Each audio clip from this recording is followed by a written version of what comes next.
ආයුබෝවන් මම ජෝතිෂ්වේදී මන්ත්‍රාචාර්ය සමරක්ගේ වේද මහතා. ඉතින් ඔයාලට කලින් ගෙනා වීඩියෝ එක චුට්ටක් මයෙන් ගොඩාක් අය කෝල් කරලා ගොඩාක් අය ඇහුවා මොකක්ද ඒක චුට්ටක් පැහැදිලි කරන්න බැයිද කියලා. ඒ වීඩියෝ එක තමයි මාළනී මියගියද විජය කුමාරතුංගගේ පිළිතුරට සිදු දේ භූත විද්‍යාව අනුව පැහැදිලි කිරීම. ගොඩාක් අය මයින් ගොඩාක් දේවල් අහලා තිබුණා. ඉතින් ඒකට මට දෙන්න කෙටි උත්තරයක් සාමාන්‍යයෙන් තව දුරටත් පැහැදිලි කරන්න කියලා. හොඳයි. ඉතින් අද එහෙමනම් අපි එතන මම චුට්ටක් ඒක පැහැදිලි කරන්න ඔයාලට පොඩ්ඩක් උත්සාහ ගන්නම්. ඔයාලට තේරෙන විදිහට මේක මොකද්ද මේ தත්ත්වය ඇති වෙන தත්ත්වය කියලා කියන්නේ.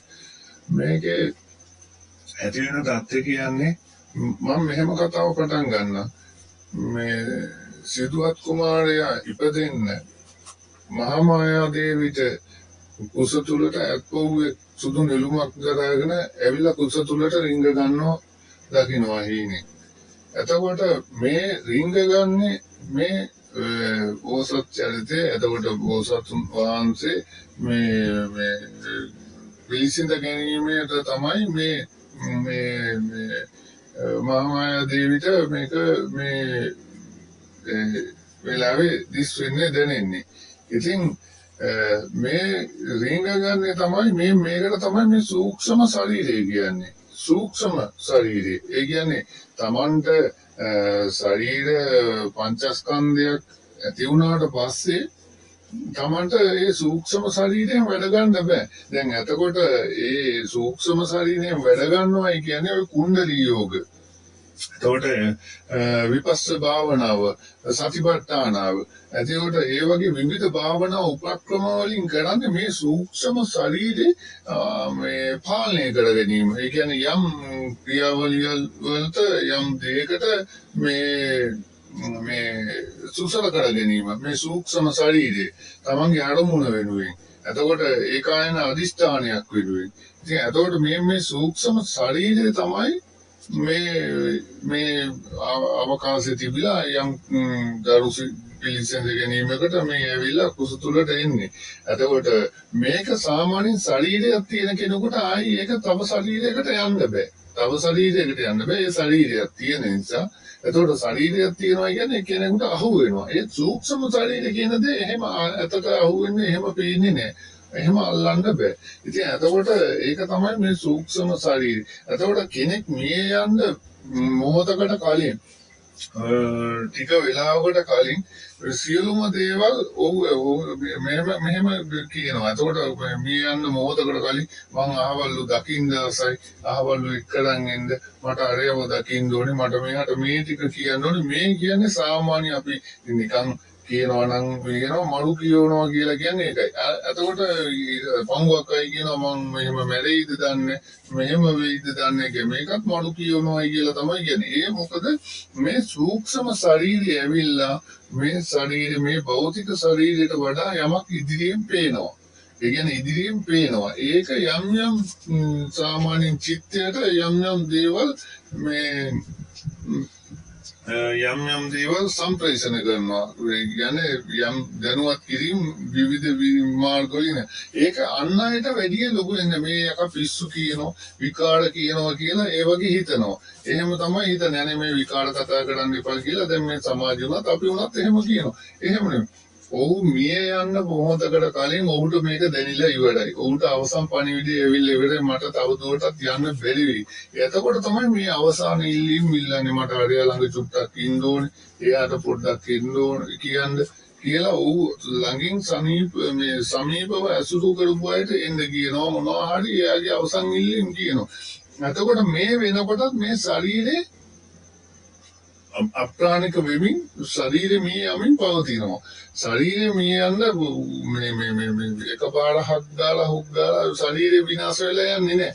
මේක සාමාන්‍යයෙන් රෝගී වෙලා කෙනෙක් ඇඳක ඉන්නවා නම් ඒ ශරීරෙ මිය යන්න හෝරා කීපයක් ගත වෙනවා. පියවර කීපයක් තියෙනවා. ඒ පියවර කීපේ ගත කරන කාලෙදී හොඳ සිහියෙන් ඉන්න කාලේ තියෙනවානේ. ආරය වඳුරනවා, මෙයා වඳුරනවා.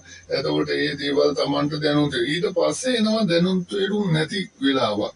විකාර කියවනවා, මරු කියවනවා, දොඩවන්න ගන්න. අන්න එතකොට තමයි මේ සූක්ෂම ශරීරෙ මෙතනින් පිට වෙලා ඉවරයි. එතකොට ඒ වුණාට මේ වෛද්‍යවරු තීරණය කරන්නේ පුද්ගලයා මිය ගියයි කියලා. මොකද වෛද්‍යවරු නාඩි වැටෙනවා, මේ පුද්ගලයාගේ හෘද ස්පන්දනය වෙනවා. එතකොට මේ මිය ගිය තත්ත්වය ගැන කියන්නේ නැහැ. ඒ වුණාට සූක්ෂම ශරීරෙ හිමීට බැහැර වෙලා තියෙන්නේ. මොකද සූක්ෂම ශරීරය දන්නවා දැන් පුද්ගලයා විනාශ වේගන යන්නේ අවසන් විදිය දැනුනාම මේ ශරීරෙ පිට වෙනවා. ඊට පස්සේ තියෙන අර ඇට ගොඩයි මස්තිකයි ලේනහරු ටිකයි විතරයි ඉතුරු වෙන්නේ. ඒ පිට වෙන ශරීරෙ පිට වෙන සූක්ෂම ශරීරෙ මේ අවකාශයට මුදා හැරෙනවා.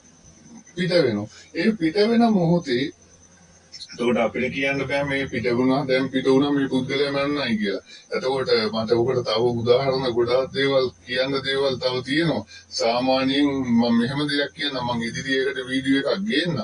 සාමාන්‍යයෙන් අපේ රටේ හිටියා ප්‍රවීණ මේ රංගදරේ ප්‍රවීණ කලාකරුවෙක්. අවුරුදු 2ක් විතර හිටියා රෝගාතුර වෙලා. සීය විකල් වෙලා එමුණාට උන් මේ ගියයි කිව්වේ නෑ. යම් කිසි මැෂින් වලින් අවුරුදු 2ක් විතර තියාගෙන හිටියා. එතකොට ඒ තියාගෙන හිටියයි කියන එක ඔයාලා දන්නවනේ මම ඒක ගැන කලින් වීඩියෝ එකක් ගේන ඉස්සරහට වීඩියෝ එකක් ගේන. එතකොට ඒ තියාගෙන ඉන්නේ මෙයාගේ ශරීරයේ සූක්ෂම ශරීරෙ ගිහිල්ලා තියෙන්නේ. පිට වෙලා තියෙන ශරීරයෙන් පිට වුණාට මේවා මැෂින් ආධාරයෙන් හෘදය වැඩ කරනවා අනිත් ස්නායු පද්ධතියට ඒ සියලුම දේවල් අවශ්‍ය දේවල් මේ සකසලා දුන්නාම ශරීරයේ මස් ගොඩ වැඩ කරනවා. ඒ වුණාට ශරීරයේ මෙතන මේ සූක්ෂම ශරීරයේ තමන්ගෙන් අයින් වෙලා තියෙන්නේ, බැහැර වෙලා තියෙන්නේ. මේ ඒකට තමයි කියන්නේ මොලේ මිය යනවා, එක්ක මිය යමින් පවතිනවා, ශරීරය අඩපණ වෙමින් පවතිනවා. ඒ වගේ කතා කියන්නේ ඒ බටහිර විද්‍යාව අනුව ඒකයි. සූක්ෂම ශරීරය තමන්ට මේක මේවා වෙච්ච ගමන් ඒ කාලය සීමා වරියාගෙන එනකොට ඒ සූක්ෂම ශරීරය දැනෙනවා. දැන් කාලය ඉවරයි කියලා සූක්ෂම ශරීරෙ හිමීට පිට වෙලා යනවා. පිට වෙලා යනවා. ඉතින් ඒ වගේ එහෙම යන්න මොහොතකට කලින් එහෙම ගියපුවාම ඒ පිටත් වෙන වේගෙත් එක්කලා ඔව් සිතපු පතපු දේවල්, ඔව් බලාපොරොත්තු වෙච්ච දේවල්, ඔව්ගේ හිතේ කිඳහ බෑපු දේවල් යම් අරමුණු වෙනුවෙන් ඒතනට මේ සූක්ෂම ශරීරය ගමන් කරනවා. ගමන් කරලා යම් දෙයක් කරන්න පුළුවන්. යම් පෙළලීමක් නැත්නම් කෙනෙකුට දිස්වීමක්, කෙනෙකුට හීනෙන් පෙමීමක්, තව කෙනෙකුට ඒ කෙනෙක්ගේ මොකක් හරි ඥාතියෙක්ගේ වියෝගයක්, ඒ වගේ විවිධ දේවල් කරන්න පුළුවන්. දැන් මහා මායා දේවියටත් ඒක තමයි සුදු ඇත්පොතුවේ හීනෙන් ඇවිල්ලා රිංගගත්තා වගේ කුසුතුවට දැනුනේ. එතකොට ඒ විදිහට කෙනෙකුට දැනෙන්න පුළුවන්. ඉතින් මම මේ ආගම දහමත් එක්කලා මේ චුට්ටක් ඔයාලට පැහැදිලි කරේ ඒකයි. මේ සූක්ෂම ශරීරය කියන්නේ මේ තමන්ගේ ශරීරයට බද්ධ වෙච්ච දෙයක්. ඒක තමයි අපි ආත්මය කියනවා, අපි මේ කියලා කියනවා. ඉතින් ප්‍රාණය නිරුද්ධ වුණාට පස්සේ ඒ සූක්ෂම ශරීරය හිමීට පිට වෙනවා. මේ සූක්ෂම ශරීරය දියුණු කිරීම, සූක්ෂම ශරීරය ඇල්ලීම තමයි ඔය කුණ්ඩලී යෝග. එතකොට සතිපට්ඨාන, එතකොට විවිධ භාවනා ක්‍රම වලින් විවිධ උපක්‍රමශීලීව මේ යම් ප්‍රයෝජන න්‍යායවල බුද්ධිය වර්ධනය කරගන්න ගන්න. ඉතින් මේක තමයි මට මේ කියන්න උවමනාව තිබුණේ. ඉතින් මට තවත් දුරට මේක පැහැදිලි කරන්න බෑ. ඉතින් සූක්ෂම ශරීරය කියන කොටස තමයි මේ පිට වෙලා යන්නේ. මේ පිට වෙලා යනකොට පුළුවන් ඔව් ආදරය කරපු කෙනෙක් ඉන්නවා නම් ඔව් මේ වැළඳගත්තු කෙනෙක් ඉන්නවා ඌට ගිහිල්ලා පෙනෙන්න පුළුවන්. ඌට දිස් වෙන්න පුළුවන්. ඔව් ජීවිතුන් අතර නැත්තම් ඒ තියෙන දෙයක් හරි ඌට ලකුණක් තියලා යන්න පුළුවන්. දැන් ඒක තමයි මේ භූත විද්‍යාවේ සාමාන්‍ය වෙන්නේ. තොইল පොවිල් කටයුතු කරද්දී අමනුෂ්‍ය වෙච්ච අය යම් ලකුණක් තියලා යනවා. පොස් දැල්ලක් කඩාගෙන යනවා. නැත්තම් කුකුලෙක් මේ සාමාන්‍යයෙන් අපි තනක බිල්ලක් වගේ තියලා තිබ්බොත් ඒක මේ සතාවනි මේ මරාගෙන යනවා. ඒ වගේ යම් දේවල් වෙනවා. ඒ තොවිල් වල කටයුතු. එතකොට ඒත් කරන්නේ පුද්ගලයෝ නෙමෙයිනේ. ඒත් කරන්නේ පුද්ගලයෙක් නෙමෙයි. ඌ ගිහිල්ලා අල්ලන්නෙත් නෑ, ඌ දකින්නෙත් නෑ. ඉතින් මේකත් ඒ වගේ සිද්ධියක් තමයි. මේ ශරීරෙ පිට වෙලා Taman ලැබි තැනට ගිහිල්ලා එතන යම් ලකුණක් තියලා ඒක පිට වෙනවා. ඉතින් ඒක තමයි මම මේ භූත විද්‍යාව අනුව මේක මේ තේරුම් කරේ. මේක මේ අපිට මේ ප්‍රසිද්ධ නළුනිලියෝද, ප්‍රසිද්ධ ගායකයෝද, ප්‍රසිද්ධ මිනිස්සුද කියන එක නෙමෙයි. මේක ලෝක ස්වභාවය. මේක මිනිස්සු සෑම මිනිස්සුෙකුටම එහෙම ශරීරයක් තියෙනවා.